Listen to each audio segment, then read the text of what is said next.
So I've had loads of thoughts, specifically in the last 48 hours. Obviously, sort of preceding that, ever since the murder of George Floyd, it's weighed heavily on my mind, as with any other normal human being on the planet. But I didn't mention it in my last video, and I haven't mentioned it in any of my videos. And I've watched a lot of YouTube videos in the last 24 hours from white booktubers,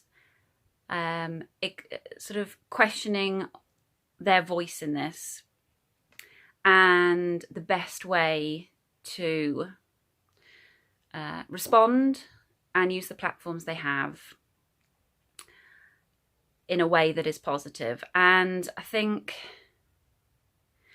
I still don't 100% know how to do that. I've been quite sort of active on Instagram and Twitter regarding everything, but I haven't brought any of it to my channel yet. And that's not good enough, because I've mentioned coronavirus several times, and I'm the sort of booktuber that talks a lot about how they feel about things and my own life. So it's kind of weird that I've talked about it in my own home, but I haven't mentioned anything here. And I think Mercedes kind of nailed it when she said that, which, you know, has been said many times before, I think white people just find conversations about race intensely awkward, which is just, again, not good enough. But I think we are afraid to get it wrong, and that is a really terrible reason not to try, and a really terrible reason not to talk. So I think just basically I've come on here to say that I've already got it wrong by not saying anything so far, and I'd rather say something now here about the obvious truth that Black Lives Matter, that police brutality is endemic within law enforcement in a lot of countries, but right now we can see it in America, and certainly present in the UK. I couldn't tell you the comparable extent that it is here in the UK, but certainly being Black anywhere in the world is riddled with threats to your own personal self, verbal, physical, that is just it's intolerable. I can't comprehend how this is still happening. But white silence, white complicity, white privilege, it's all part of the problem. I can't jettison my white privilege. Everything I say is an act of privilege. The fact I have more followers than a lot of the Black women that I follow on BookTube, despite the fact that their content is more consistent, better presented, certainly more intelligently delivered than mine, is just another example of that privilege. And my channel may not be big, but it's certainly bigger than it deserves to be, and other channels are small when they deserve to be bigger, and publishers, you know, repeatedly seem to send books to white booktubers, and this is just like the booktube corner. I mean, there's so many other ways in which my privilege enacts itself. And another, you know, one of the major points that I want to just emphasize again and again is the fact that I didn't mention it. You know, I didn't mention it that a Black man was murdered and that there were race riots. I did a book haul. Yeah, I don't know what to say other than that I'm very sorry.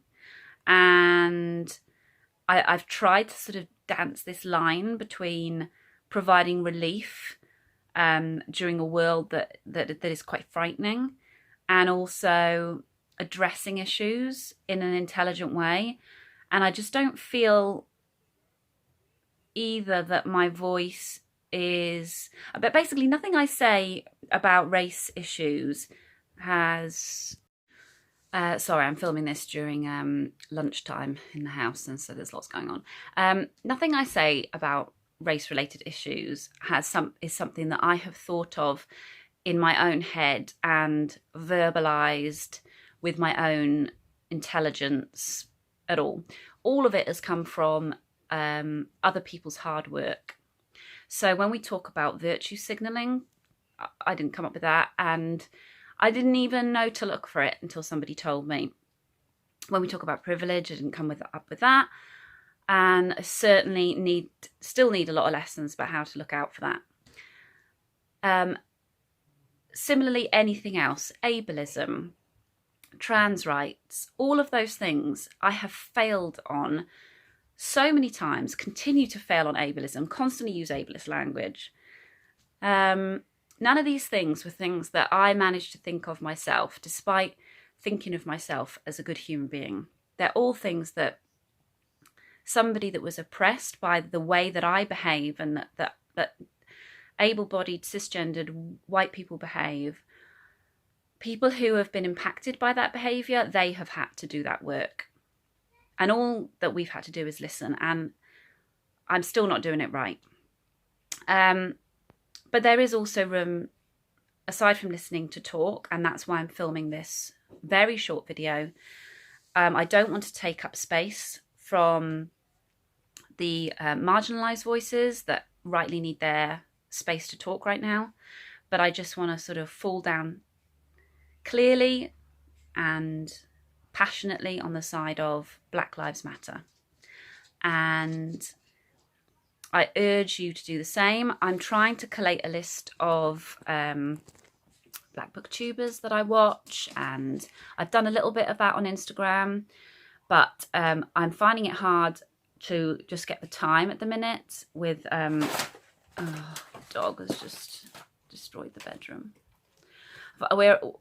There's stuff going on at home, and I'm just finding it hard to sit down and make those sort of notes. They're the sort of thing that I know it sounds like a real excuse that I can't do, but sitting down and making notes and formulating a list, my show notes for any of my videos are the hardest part of any filming thing, because it takes a really long time and there are constant distractions at home.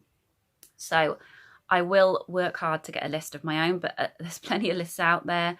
There's plenty of great videos out there. If I get the chance, I will link some under this video now so that you can head straight to them and watch them. But yeah, I'm just sort of checking in to say that I've not done it right, and I'll do better. I hope you're all keeping safe.